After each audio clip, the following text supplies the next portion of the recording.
Я обожаю все, что сделано и содержит в себе творог, и хочу поделиться с вами моим самым любимым лакомством на завтрак – рецептом нежной и ароматной запеканки. Она точно придется по душе всей вашей семье. Для запеканки мне понадобится творог, манка, лимон, курага, клюква, изюм, яйца, сметана, сахар, ванилин и соль.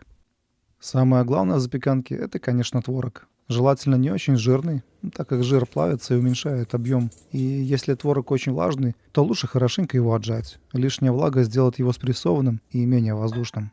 Творог по желанию можно протереть через сито или пробить толкушкой, тогда текстура запеканки будет более чизкейкообразная и плотная. А если не протереть творог, то будет, соответственно, зернистая, но более объемная зато. Если честно, я люблю зернистую, но тут уже мои дети диктуют консистенцию, так что каждый делает кому как нравится. Теперь я добавлю манку и хорошенько перемешаю. И вместо манки можно использовать овсяные хлопья, крупчатку, пшеничную, кокосовую, миндальную и ржаную муку. И даже хлебные сухари, как вариант, могут помочь укрепить творожную массу. Далее добавлю сметану средней жирности и сухофрукты, предварительно замоченные, конечно, в теплой воде и высушенные.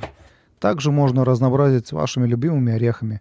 Я иногда мак добавляю. Можно еще чуток ванили или ванилина, кто любит. И еще раз хорошенько перемешаю. Если никуда не торопитесь, то желательно, но не обязательно, оставить эту массу на часик-другой в холоде. Манка тогда заберет в себя лишнюю влагу, масса стабилизируется и запеканка будет более сочной в итоге. Кому нравится свежая цитрусовая нотка, то можно лимон и цедр натереть. А сам лимон я пока отложу, он потом еще понадобится. Теперь так, если времени в обрез, то яйца можно сразу в тесто добавить и замешать. Но если хочется чуть более воздушной и нежной запеканки, то нужно отделить желтки от белков. И чтобы дважды не мыть венчики, сначала я слегка взобью щепоткой соли белки, и потом добавлю сок лимона. Это больше не для вкуса делается, а для стабилизации белков. Чтобы хлопья не пошли. И взбиваю до хороших таких плотных пиков. А потом взбиваю желтки с сахаром и добавляю к творожной массе. Смело перемешиваю и в конце уже ввожу белки. С белками можно поаккуратнее. Форму смазываю маслом и присыпаю манкой. Можно и мукой, но мука оставляет тусклый и менее красивый загар по бокам. Выкладываю массу в форму, заглажу лопаткой и слегка ее потрясу, а то она густая и могут пустоты местами остаться. Еще я сверху смажу толстым слоем сметаны, но это на ваше уже усмотрение. Мне просто нравится вкус запекшейся сметаны, и еще она придает такой красивый глянец запеканки. Ну и бонусом защищает верхушку от пересыхания.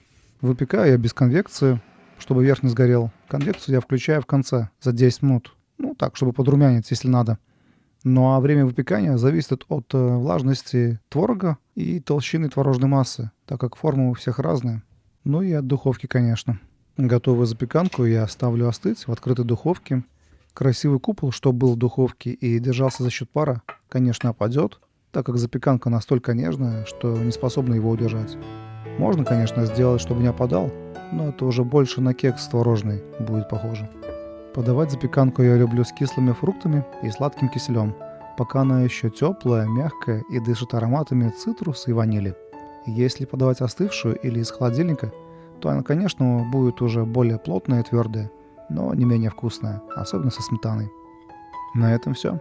Спасибо всем, кто досмотрел до конца. Ставьте лайки, подписывайтесь. И спасибо за вашу поддержку. Она очень помогает и мотивирует на новые видео. Всего вам хорошего.